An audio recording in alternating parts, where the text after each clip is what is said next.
दोस्तों, वेदांता लिमिटेड की बात करें तो स्टॉक के अंदर आज गिरावट देखने को मिली। अब इस गिरावट के पीछे की वजह को जानेंगे। क्या तेजी की जो पार्टी चल रही थी क्या वो खत्म हो चुकी है या अभी भी एक बड़ा धमाका बाकी है? क्योंकि डीमर्जर तो अभी होना है, रिकॉर्ड डेट भी बाकी है। तो क्या है आगे की संभावना? पिछले 2-3 ट्रेडिंग सेशन से स्टॉक दबाव में आ गया है, क्योंकि बहुत ज़्यादा दौड़ लगा चुका है। अब यहाँ पे 800 के आसपास जो स्टॉक पहुंचा था वो 736 के आसपास है। तो क्या संभावना बन रही है? और यहाँ पे वेदांता अपनी हर तरह की रणनीति अपना रहे हैं जेपी एसोसिएट को खरीदने के लिए। यहाँ पर भी बड़ी अपडेट निकल के आ रही है। देखो कि सुनवाई का जो फैसला है उसमें कुछ बड़ी बातें निकल के आ रही है। क्या ये कंपनी वेदांता की हो सकती है या फिर वेदांता का यहाँ से मौका छूट गया? उसको भी समझेंगे इस वीडियो के माध्यम से। लेकिन फ्रेंड्स, उससे पहले अगर आप पहली बार हमारे चैनल पे आए तो चैनल को सब्सक्राइब कर दीजिए, एक बेल आइकॉन दबा दीजिए ताकि जब भी नया वीडियो बने पहला नोटिफिकेशन आपको मिले। वीडियो पसंद आए तो लाइक से जरूर कीजिए। चलो फ्रेंड्स, वीडियो स्टार्ट करते हैं। मैं हूँ आपका दोस्त एसपी दवे और हमारे अपने चैनल ऑनलाइन कमाई में आपका बहुत बहुत स्वागत। तो सबसे पहले वेदांता लिमिटेड के कारोबार की बात करें तो 736 पर आप देख रहे हो कि क्लोजिंग देखने को मिली। 2.73% की गिरावट हुई। तो क्लोजिंग कल की 757 पर थी और आप देख रहे हो कि 758 पर पॉजिटिव शुरुआत हुई। लेकिन तेजी बन नहीं पाई, यही दिन भर का हाई रहा और यहाँ से गिरावट शुरू हो गई, क्योंकि बाजार में भी ज़बरदस्त गिरावट थी। अगर बाजार का सपोर्ट मिला होता तो हो सकता है कि यहाँ से फिर खरीदारी देखने को मिलती, लेकिन ऐसा हुआ नहीं। बाजार में आज काफ़ी बड़ी गिरावट हुई, जिसकी वजह से यहाँ पर भी प्रॉफिट बुकिंग हावी हुई, जिसका नतीजा ये रहा कि 733 पर आ गया। तो आप देख सकते हो कि ये 795 तक चला गया था अभी पिछले 3 दिन ट्रेडिंग सेशन पहले। तो 800 रुपये का स्टॉक प्रॉफिट बुकिंग की वजह से नीचे आ गया, लेकिन अभी भी देखें तो काफ़ी बेहतर कर रहा है, क्योंकि 398 इसका लो बना हुआ है। तो बहुत बेहतर करने के बाद ये प्रॉफिट बुकिंग का मामला बना है।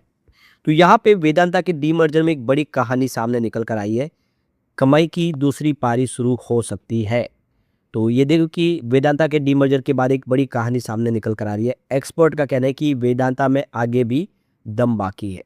डीमर्जर, एल्यूमिनियम बिजनेस, कमजोर रुपया और वैल्यू अनलॉकिंग जैसे बहुत सारे ट्रिगर अभी मौजूद हैं। यानी जिसने धैर्य रखा है उनके लिए अगला फायदा अभी सामने आ सकता है, यानी अभी पार्टी बाकी है। तो ये देख सकते हो कि 2020 में कंपनी बाजार से डीलिस्ट होना चाहती थी और इसके लिए इन्होंने 87 रुपीज पर शेयर की प्राइस रखी थी। यानी 87 रुपये के हिसाब से वो आपको पैसे देके कंपनी को डीलिस्ट करना चाहते थे अनिल अग्रवाल। अब देख सकते हो कि वो दौर निकल गया, क्योंकि किसी ने भी 87 में पैसे के हिसाब से जो है वो काफ़ी कम थे और किसी ने भी डीलिस्ट में इंटरेस्ट नहीं लिया। डीलिस्टिंग फेल हो गई।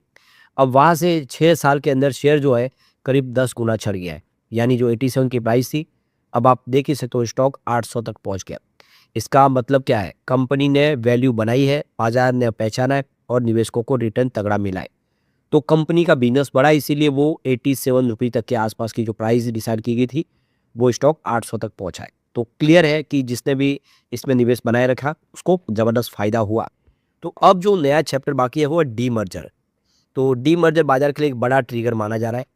जब बड़ी कंपनी अलग अलग बिजनेस यूनिट में बढ़ती है तो कई बार हर बिजनेस की असली कीमत सामने आती है।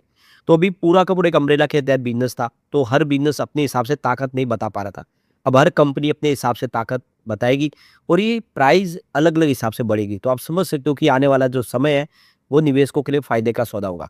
अभी तक वेदांता को एक बड़े समूह के रूप में देखा जाता था, लेकिन डीमर्जर के बाद निवेशक अलग अलग बिजनेस की ताकत को बेहतर तरीके से आंक पाएंगे। रिकॉर्ड डेट 1 मई तय की गई, इसलिए बाजार की नज़र इस पर टिकी गई है। तो 1 मई के पहले पहले डीमैट अकाउंट में शेयर आपके होंगे, तभी आपको इस डिविडेंड का फ़ायदा मिल पाए, ये जो डीमर्जर का फ़ायदा मिल पाएगा। तो 1 मई के पहले देखें तो मार्केट क्लोज है 1 मई को, इसीलिए आपको 29 अप्रैल तक ही खरीदारी कर लेनी चाहिए। 29 अप्रैल को ही अपनी एक बार रिकॉर्ड डेट समझ ले। 29 अप्रैल तक खरीदारी करेंगे तो आपको इस डीमर्जर का फ़ायदा मिल जाएगा। तो असली गेम चेंजर यहाँ पे कौन है? वो है एल्यूमिनियम का बिजनेस। तो यहाँ पे देखिए कि एल्यूमिनियम बिजनेस बाजार में चर्चा है कि वेदांता का एल्यूमिनियम कारोबार अगला जो है बड़ा एक वेल्थ क्रिएटर बन सकता है। यानी आने वाले समय एल्यूमिनियम के बिजनेस में बड़ा धमाका हो सकता है और कारण भी मजबूत है। अगर एलएमई एल्यूमिनियम की कीमतों में 10% की बढ़त देखने को मिलती है तो कंपनी का जो एबीआईटीडी है लगभग वो $445 मिलियन तक बढ़ सकता है। यानी आने वाले समय में एल्यूमिनियम सेक्टर का जो बिजनेस है वो बेहतर कर सकता है। दूसरी तरफ बाजार में इस समय डॉलर के सामने रुपया कमज़ोर है और जब रुपया डॉलर के मुकाबले कमज़ोर होता है तो वेदांता जैसी जो एक्सपोर्ट करने वाली और कमोडिटी लिंक कंपनी है उनको फ़ायदा होता है। माने कि हर 1 रुपए की कमज़ोरी पर कंपनी को अभी टीडीए में लगभग 900 से 950 करोड़ रुपए तक का फ़ायदा हो रहा है। यानी जितना रुपया कमज़ोर उतना ही फ़ायदा वेदांता को हो रहा है। यहाँ पे कुछ ब्रोकरेज हाउस एल्यूमिनियम बिजनेस को 6.5 गुना एबीआईटीडीए मल्टीपल से वैल्यू कर रहे हैं, लेकिन अगर बाजार इसे 7 गुना तक भी वैल्यू देना शुरू करे तो कुल वैल्यूएशन में बड़ा अंतर आ सकता है। यानी सिर्फ प्रॉफिट बढ़ने से नहीं बल्कि बाजार की सोच बदलने से भी शेयर ऊपर जा सकता है। अब सवाल निकल के आ रहा है कि तो गिरावट क्यों आई? तेजी के बाद कुछ निवेशक प्रॉफिट बुकिंग करते हैं। हाल ही में 3 दिन की जो गिरावट है उसी तरह देखी जा रही है। इसका मतलब हमेशा कमजोरी नहीं होता है। कई बार बड़ी तेजी के बाद छोटी सांस लेना जरूरी होता है। तो जैसे कि आपको पता होगा कि इस समय जो ग्लोबल रीजन है वो बाजार के फेवर में नहीं है। बाजार भी 2 दिन से लगातार गिर रहा है। ऐसे में प्रॉफिट बुकिंग लाजमी है। तो जो बड़ी क्वांटिटी में शेयर जिन्होंने खरीदे थे वो यहाँ पे अपना प्रॉफिट बुक कर रहे हैं। काफ़ी ज़्यादा स्टॉक दौड़ चुका है। इसी वजह से ये गिरावट हो रही है। इसके दूसरे रीजन कुछ नहीं है, सब ट्रिगर तो अभी भी पॉजिटिव बने हुए हैं। अब यहाँ पे अगर आपने ऊँचे भाव में भी इसको खरीदा है तो हर दिन कीमत देखकर आपको घबराना नहीं चाहिए। कंपनी के लिए जो अभी देखें तो कंपनी में डीमर्जर एक बड़ा ट्रिगर है। एल्यूमीनियम बिजनेस मजबूत फैक्टर है इसके लिए। इसके अलावा जो रुपया कमज़ोर है इससे इसको कंपनी को फ़ायदा होगा। शेयर अभी भी रिकॉर्ड हाई के करीब है और कहानी का अंतिम सबक ये देख लेना चाहिए आपको। धैर्य से आपको बने रहना चाहिए। आप देखिए एक दिन में आप नहीं कमाते, समय के साथ कमाते।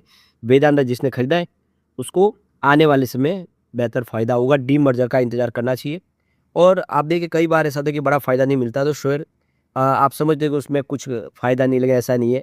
वेदांता जैसी कंपनियाँ आने वाले समय के लिए एक बड़ा पिक्चर तैयार करिए बड़े पर्दे पे। अब यहाँ पे जेपी एसोसिएट और वेदांता के मामले की बात कर ले तो वेदांता लिमिटेड के लिए अदानी एंटरप्राइजेस को सफली जो है जेपी एसोसिएट के लिए अदानी ग्रुप को अदानी एंटरप्राइज जो इनकी कंपनी है उसको यहाँ पे सफल बोलीदाता के रूप में चुना गया और यहाँ पे वेदांता ने इसके ऊपर सवाल उठाए। तो यहाँ पे देखिए अभी सर एनसीएलटी में इसकी सुनवाई हो रही है और देख सकते हो अदानी एंटरप्राइज की बोली के खिलाफ वेदांता ने यहाँ पे 2 याचिका लगाई थी और इन याचिकाओं पे बुधवार को अपना आदेश सुरक्षित रख लिया गया है। तो यहाँ पे देखिए न्यायमूर्ति अशोक भूषण और तकनीकी सदस्य वरुण मित्रा की 2 सदस्यीय पीठ ने वेदांता समाधान पेशेवर आरपी कर्जदारों की समिति सीओसी और अन्य पक्षों की दलाल सुनने के बाद फैसला सुरक्षित रख लिया है। इसके साथ ही न्यायाधिकरण ने दोनों पक्षों को 2 दिन के भीतर लिखित दलीलें दाखिल करने को भी कहा है। यानी उन्होंने एक तरह से उनकी सबकी बातें सुनी है और जो उनकी दलील है वो लिखित में लेके देने को उन्होंने कहा है। लेकिन फ्रेंड्स कोई भी इन्वेस्टमेंट करने से पहले अपने फाइनेंशियल एडवाइजर से एडवाइस ले ले या अपना खुद का रिसर्च करें क्योंकि मैंने वीडियो आपके एजुकेशनल पर्पज़ के लिए ही बनाया। वीडियो पसंद आए तो लाइक शेयर जरूर कीजिए और चैनल को सब्सक्राइब कर दीजिए। Thank you friends.